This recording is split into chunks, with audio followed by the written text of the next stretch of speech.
Kardio monitor.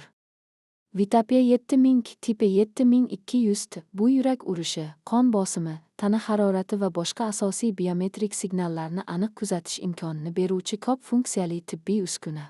Intuitiv sensorli ekran va USB hamda LAN ulanishi orqali ma'lumotlarni oson uzatish va chop etish mumkin. UC va ISO xavfsizlik standartlariga mos keladi, shuning uchun ishonch bilan ishlatish mumkin. Tarkibiy qismlar haqida.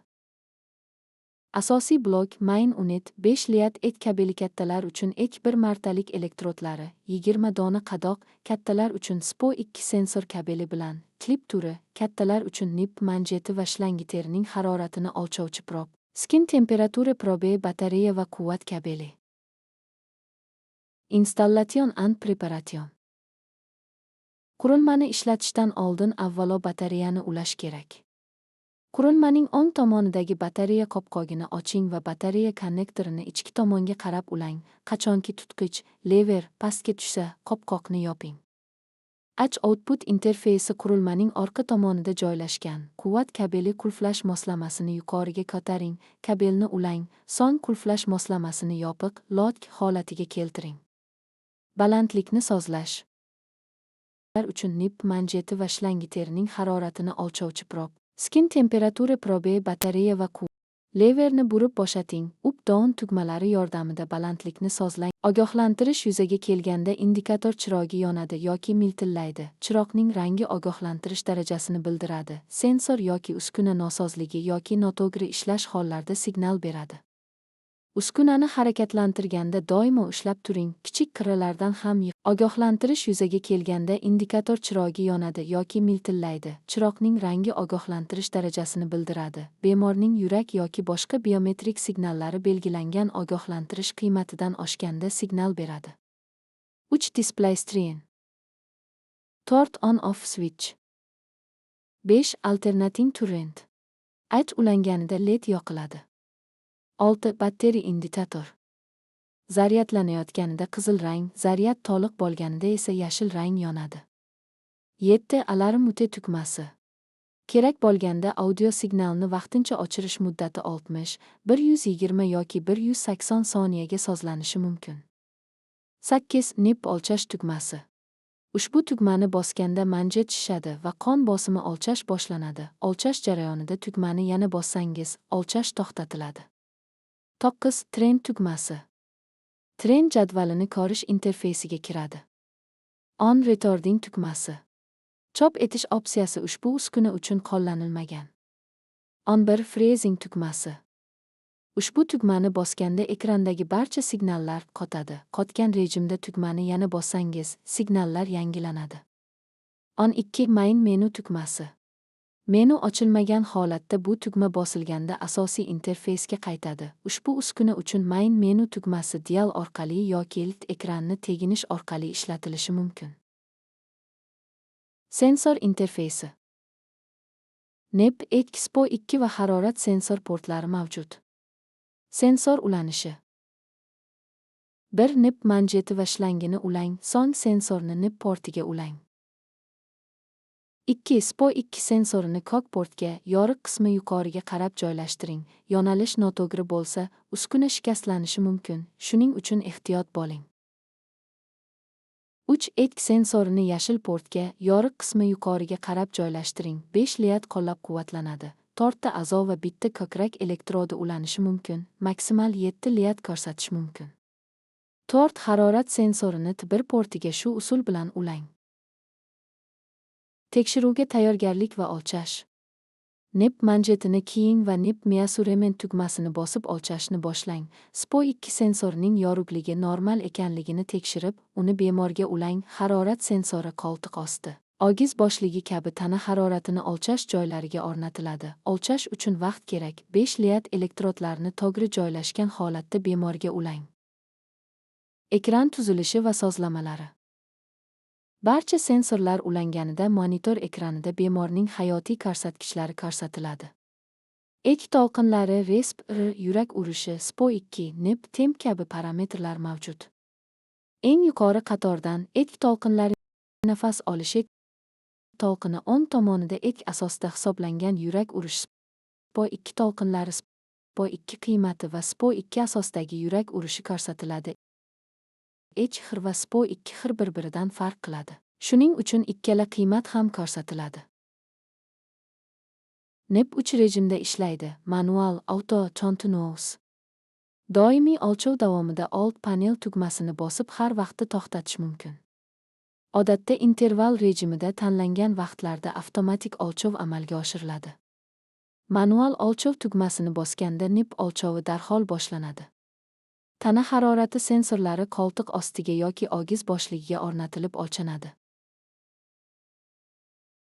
Har bir parametr ekranini bosib, batafsil sozlamalarni o'zgartirish mumkin. Speed va gain sozlanishi mumkin. Yurak urishi hozir 5 lead bilan o'lchanmoqda, maksimal 7 kanal kengaytirish mumkin. Har bir parametr signal darajasi sozlanadi. Yurak urishi yuqori-past chegaralari xavfli vaziyatlarni oldini oladi. Signal darajasi shifoxona me'yorlariga ko'ra HIG signal chegaralari monitoringning asosiy funksiyasi bo'lib, dastlabki sozlash zarur. Nafas olish ham dastlabki diapazonni buzsa, signal beriladi. Kerak bo'lsa, har bir parametr opsiyalari sozlanadi. Permanent keys. Permanent key bu grafik tugma bo'lib, u ekranda doimo ko'rinib turadi va asosiy funksiyalarga tezkor kirish imkonini beradi. Admission. Ekranda Admission tugmasini tanlang, menu patient bo'limini tanlang. Shundan so'ng bemor ma'lumotlarini yangilashni tasdiqlash haqida xabar chiqadi. Ushbu amalni bekor qilish uchun No tugmasini bosing. Davom ettirish uchun Yes tugmasini bosing. Patient info oynasi ochiladi. Bemor ma'lumotlarini kiriting. Serial nomer, name, gender, tipe, adult, pediat, neonat, blood tipe, pacemaker on off, date of birth, date of admission, height, weight, doktor, bemor yoki davolashga oid qo'shimcha ma'lumotlar kabi ma'lumotlar kiritiladi. Chimsdan foydalanishda bemor ma'lumotlarini kiritish majburiy hisoblanadi. Trend graph. O'tgan hayotiy ko'rsatkichlarni ko'rish mumkin. Har bir parametr bo'yicha ko'rish mumkin va vaqt masshtabi 1 soniyadan 10 daqiqagacha sozlanadi. Trend tabli. Grafik o'rniga jadval ko'rinishida vaqt bo'yicha parametr qiymatlarini ko'rish mumkin. Bemorning tarixini history ko'rish mumkin. P-alarm. Signal tarixining ro'yxati ko'rsatiladi. Pistal alarm hayotiy ko'rsatkichlardagi ogish aniqlanganda beriladigan signal. Texnichal alarm sensor yoki uskuna xatosi bo'yicha signal.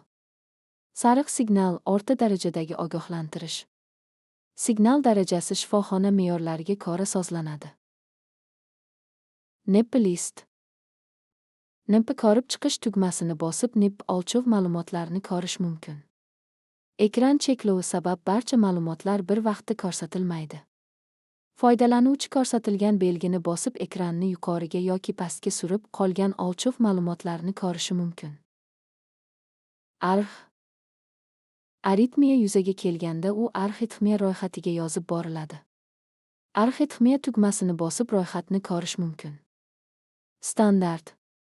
Standart tanlansa, asosiy ekran konfiguratsiyasiga o'tadi. Trend screen.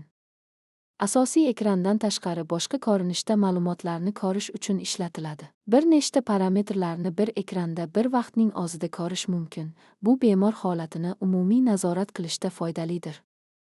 O'ng oq tugmasini bosib sahifani o'tkazing. Oxichlik ekrani SPO2 nafas olish kabi asosiy hayotiy ko'rsatkichlarni umumiy ko'rinishda grafik shaklida ko'rish imkonini beradi. Large font.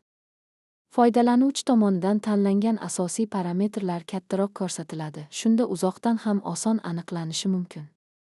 Muhim elementlarni diqqat bilan kuzatishda foydalidir. Bet view. Bir nechta bemor karovatlari bo'lsa ishlatiladi. Module switch.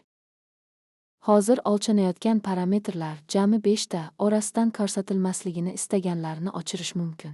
Odatda barcha parametrlar ko'rsatiladi. Volume setup. Ovoz balandligini sozlash funksiyasi.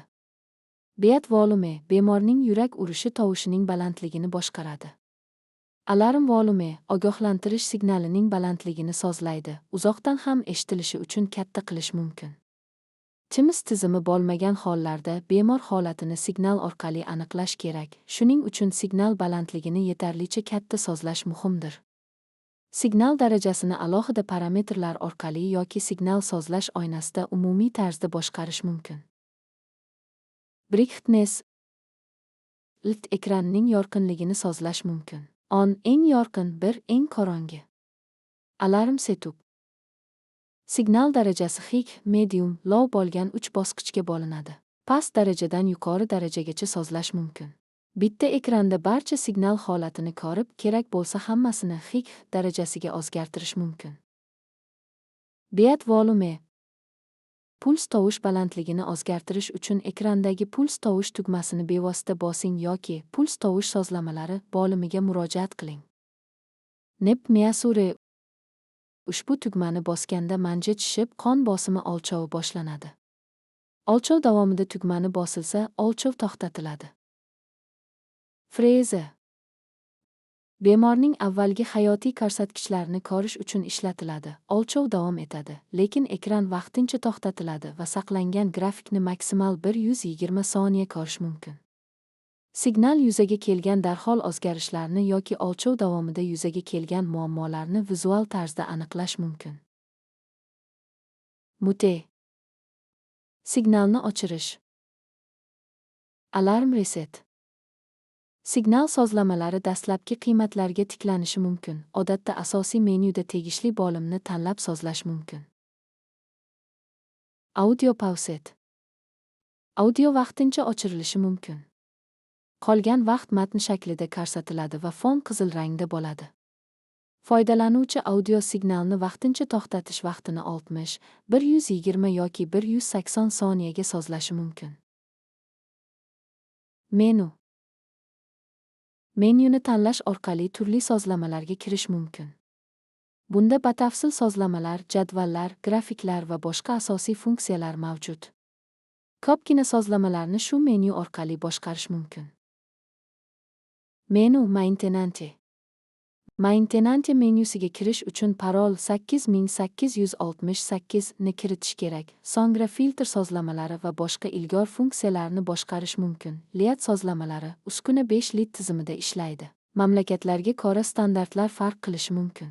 Yevropa formatida sozlashda Yevropa standartiga mos liat yostiga ishlatilishi kerak. Bemor monitori bemor holatini aniqlaydi va signal orqali o'gishlarni bildiradi. Shuning uchun signal funksiyasini markaziy tarzda ishlatish muhimdir. Menu Maintenance Calibration. Ekranda belgisi paydo bo'lsa, tartib bilan bosing. Kalibrlash tugagach, uskuna qayta ishga tushadi. Touchscreen to'g'ri ishlamasa, ekran kalibrlash kerak. Touch joylashuvi va ekran reaksiyasi moslashtiriladi. Nip kalibrlash, o'lchov qiymatlari va kalibrlash qiymatlari to'g'ri qo'llanilayotganini tekshirish. Odatda bir necha yilda bir marta noaniq kalibrlash qilinadi. Uskuna funksiyasini tekshirish. Simulyator ishlatish, SPO2 va harorat simulyatorlari orqali har bir parametrning to'g'ri ishlashini tasdiqlash. Batafsil ma'lumot uchun foydalanuvchi qo'llanmasiga murojaat qiling. Tomosha qilganingiz uchun tashakkur. Ushbu video YouTube'da ham mavjud. Medline Medical